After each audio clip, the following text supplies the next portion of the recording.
Good morning बच्चों। आज हम मैकेनिज्म ऑफ स्टोमेटल मोमेंट इसके संदर्भ में हम हैं जो डिस्कस करेंगे। स्टोमेटल मोमेंट का मतलब होता है कि जो पत्तियों के अंदर रंध्र जो पाए जाते हैं उन रंध्र का खुलना और बंद होना, जिसके माध्यम से ट्रांसपायरेशन है जो किस प्रकार से होता है, वह इसके बारे में बात करते हैं। रंध्रों का खुलना एवं बंद होना द्वार कोशिकाओं की स्फीति दाब के बढ़ने और घटने पर आधारित है। यानी कि इन कोशिकाओं के अंदर जो गार्ड सेल्स होती हैं उनके अंदर है जो स्फीति दाब घटता है और बढ़ता है, उसके कारण ही यह होता है। द्वार कोशिकाओं के जल अवशोषित करने के से उन्हीं की बाहरी कोशिका भित्ति फैल जाती है। यानी कि अंदर अगर जब अवशोषित करती हैं तो बाहरी कोशिकाएं फैल जाती हैं। कोशिका भित्ति के फैलने से अंतः कोशिका भित्ति अवतल हो जाती है और स्टोमेटल पोर है जो खुल जाते हैं। द्वार कोशिकाओं में स्फीति दाब घटने से इनकी अंदर की भित्ति निकट आ जाती है और जिससे छिद्र बंद हो जाते हैं। तो रंध्रीय गति के संबंध में अनेक मत प्रस्तुत किए गए हैं। उनमें से कुछ निम्न प्रकार हैं। अलग अलग साइंटिस्ट ने अलग अलग हिसाब से अपने अपने हिसाब से हाइपोथेसिस दिए हैं। उन हाइपोथेसिस के आधार पर हम हैं जो यह देखते हैं कि भाई किस किस के आधार पर कौन कौन से हाइपोथेसिस दिया है। पहला है photosynthesis in guard cells hypothesis, द्वार कोशिकाओं में प्रकाश संश्लेषण का सिद्धांत। यह सिद्धांत वॉन मॉल ने 1856 में दिया था। कोशिकाओं में उपस्थित हरित लवकों में प्रकाश संश्लेषण क्षमता होती है और प्रकाश संश्लेषण द्वारा कार्बोहाइड्रेट बनने से परासरण यानी ऑस्मोटिक प्रेशर ओपी बढ़ता है। परासरण दाब बढ़ने से इन कोशिकाओं में पड़ोस की कोशिकाओं से जल का अंतःपरासरण द्वारा अंदर प्रवेश कर जाता है, जिससे कि कोशिका स्फीत हो जाती है और कोशिकाओं के स्फीत होने से स्फीत ट्रिगर प्रेशर यानी टीपी बढ़ जाता है, जिससे रंध्र खुल जाते हैं। रात्रि के समय में प्रकाश संश्लेषण नहीं होता है, इसके कारण द्वार कोशिकाओं का ओपी एवं टीपी में घट जाने से रंध्र बंद हो जाते हैं। इस सिद्धांत को इसलिए नहीं माना जाता क्योंकि द्वार कोशिकाओं में अधिक स्टार्च का संचय नहीं होता है, जिससे अंतःपरासरण एंडोस्मोसिस एवं कोशिका की स्फीति पर कोई प्रभाव नहीं पड़ता है। दूसरा जो हाइपोथेसिस है वह है स्टार्च शुगर इंटरकन्वर्जन हाइपोथेसिस। इस हाइपोथेसिस को लॉयड ने 1908 में प्रतिपादित किया था तथा सायरे ने 1926 में इसे की व्याख्या की फॉर्मुलेटेड किया। लॉयड के अनुसार द्वार कोशिकाओं में अंधकार में स्टार्च अधिक एवं प्रकाश में कम होता है। उन्होंने यह भी देखा कि द्वार कोशिकाओं की स्फीति उनकी परासरण सांद्रता ऑस्मोटिक कंसंट्रेशन पर आधारित होती है, जो स्टार्च एवं शर्करा के अंतः परिवर्तन द्वारा नियंत्रित होती है। इन्हीं के अनुसार स्टार्च एवं शर्करा का अंतर परिवर्तन द्वार कोशिकाओं में उनके पीएच पर निर्धारित होता है। इन्हीं के अनुसार रंध्र उच्च पीएच 7 पर खुलते हैं और निम्न pH 5 पर बंद हो जाते हैं। तो प्रकाश एवं अंधकार में यह क्रिया निम्न प्रकार होती है। प्रकाश में रंध्रीय गति, स्टोमेटल मोमेंट इन लाइट। प्रकाश संश्लेषण की क्रिया प्रकाश में संपन्न होती है और इसी प्रकार में माध्यम की CO2 प्रयुक्त है। CO2 के प्रयुक्त होने से उपरंध्रीय गुहिकाएं सब स्टोमेटल कैविटी में CO2 की मात्रा घट जाती है। इससे द्वार कोशिकाओं में pH बढ़ जाता है। pH के बढ़ने से फास्फोराइलेज एंजाइम की सक्रियता बढ़ जाती है और स्टार्च का ग्लूकोज 1 फास्फेट में हाइड्रोलाइसिस हो जाता है। तो स्टार्च, जैसे कि रिएक्शन के अंदर बताया गया है कि स्टार्च जो कन्वर्ट होता है ग्लूकोज में, तब pH 7 होता है और ग्लूकोज 1 फास्फेट जब स्टार्च में कन्वर्ट होता है तो pH 5 होता है। तो यह प्रक्रिया है जो इसके अंदर होती है। ग्लूकोज 1 फास्फेट के अणु हैं जल में घुलनशील होते हैं, इसलिए ये द्वार कोशिकाओं के कोशिका रस में घुल जाते हैं और इससे कोशिका रस की सांद्रता बढ़ जाती है, जिसके फलस्वरूप OP बढ़ जाता है। OP के बढ़ने से कोशिकाओं का DPD, विसरण दाब न्यूनता, डिफ्यूजन प्रेशर डिफिशिएट, इनको घेरने वाली कोशिकाओं से अधिक हो जाता है। इससे निकटतम कोशिका से जल द्वार कोशिका में प्रवेश कर जाता है।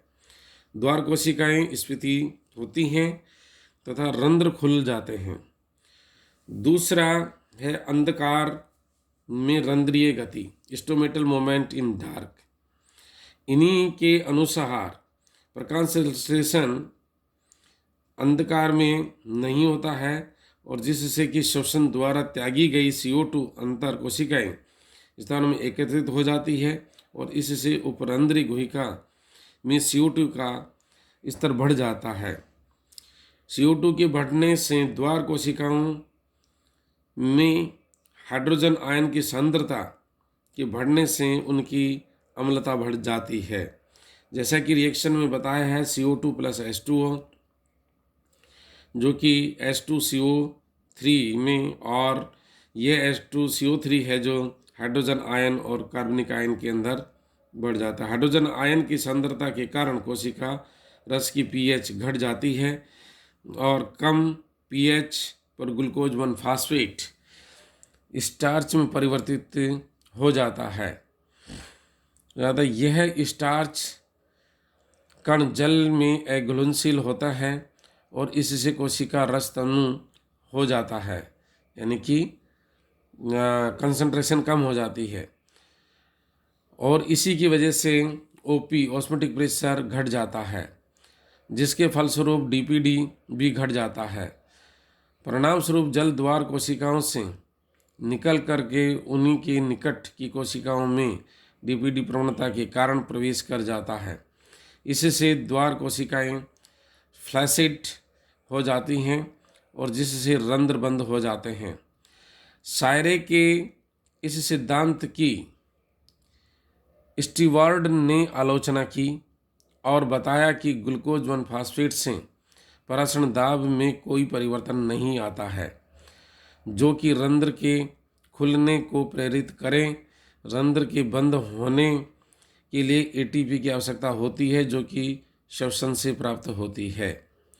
तो तीसरा सिद्धांत है जो इसी के आधार पर है, जो स्टीवर्ड का सिद्धांत है, जिसको कि हम इसी के अंदर है जो अब नेक्स्ट लेते हैं। स्टीवर्ड से हाइपोथेसिस। स्टीवर्ड 1964 ने सायरे के सिद्धांत को निम्न प्रकार रूपांतरित किया। पहला है प्रकाश में रंध्रीय गति, स्टोमेटल मोमेंट इन लाइट। ये है जो इसमें पहला पॉइंट है, प्रकाश संश्लेषण प्रकाश की उपस्थिति में होता है, जिससे प्रकाश से मुक्त CO2 प्रयुक्त होती है और इससे कोशिका रस में हाइड्रोजन आयन की सांद्रता कम हो जाती है तथा द्वार कोशिकाओं का pH अधिक हो जाता है। दूसरा पॉइंट है इसमें, उच्च pH सेवन पर फास्फोराइलेज एंजाइम की क्रिया बढ़ाती है, जो कि स्टार्च को ग्लूकोज 1 फास्फेट में परिवर्तित करता है, जो कि रिएक्शन के अंदर बताया गया है। स्टार्च फास्फोराइलेज की उपस्थिति में और 7 pH की उपस्थिति में ग्लूकोज 1 फास्फेट में परिवर्तित होता है। थर्ड पॉइंट है, ग्लूकोज 1 फास्फेट पुनः फास्फोग्लूकोम्यूटेज एंजाइम द्वारा ग्लूकोज 6 फास्फेट में परिवर्तित हो जाता है, जो कि रिएक्शन में बताया आपका glucose 1 phosphate is converted into the glucose 6 phosphate, 6 phosphate में हो जाता है। नेक्स्ट पॉइंट है, ग्लूकोज 6 फास्फेट एंजाइम फास्फेटेज के द्वारा ग्लूकोज एम फास्फेट में परिवर्तित हो जाते हैं, जो कि अलग अलग अणुओं के रूप के अंदर उपस्थित होते हैं। पांचवा पॉइंट है इसमें, ग्लूकोज एम फास्फेट माध्यम में घुल जाते हैं, जिससे कि कोशिका रस की सांद्रता बढ़ जाती है और इससे द्वार कोशिकाओं की ऑस्मोटिक प्रेशर बढ़ जाती है, जिसके फलस्वरूप कोशिका का OPD भी बढ़ जाता है। इसके परिणामतः जल निकट कोशिकाओं से द्वार कोशिकाओं में प्रवेश कर जाता है। द्वार कोशिकाएं स्फीत होकर फूल जाती हैं, फलतः रंध्र खुल जाते हैं। सेकेंड पॉइंट है इनका, अंधकार में रंध्रीय गति, स्टोमेटल मोमेंट इन डार्क।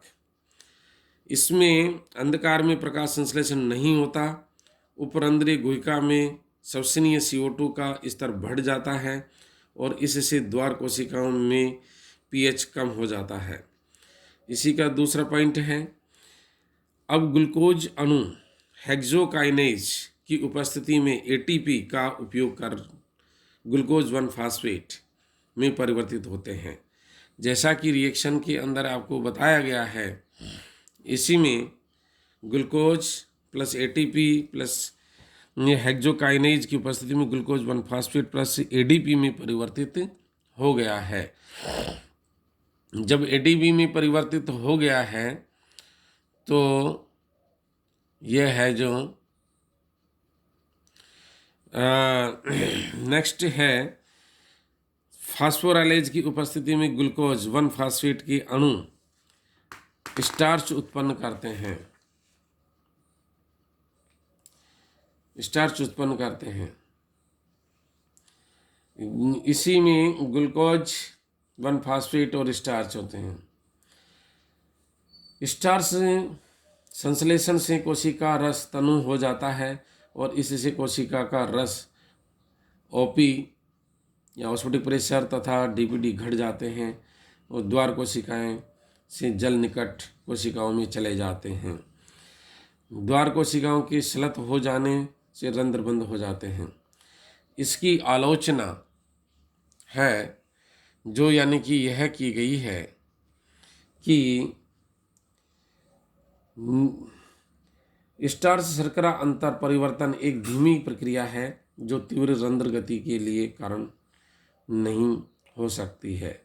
रंध्रों के खुलने के समय द्वार कोशिकाओं में ग्लूकोज की उपस्थिति ज्ञात नहीं की जा सकी।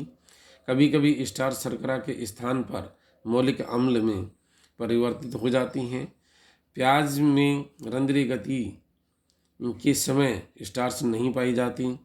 यह सिद्धांत रंध्रीय गति में नीले प्रकाश के अतिरिक्त प्रभाव नहीं समझा गया। दोपहर के समय रंध्र बंद हो जाते हैं, परंतु स्टार्च के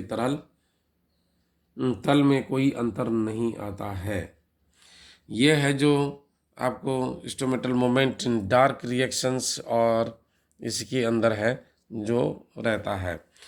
इस प्रकार से है जो ये है अभी सिद्धांत है। आगे और हम सिद्धांतों को लेंगे जिसके आधार पर है जो हमें जो इसको समझ पाएंगे कि किस प्रकार से ये रहता है। तो थैंक्स।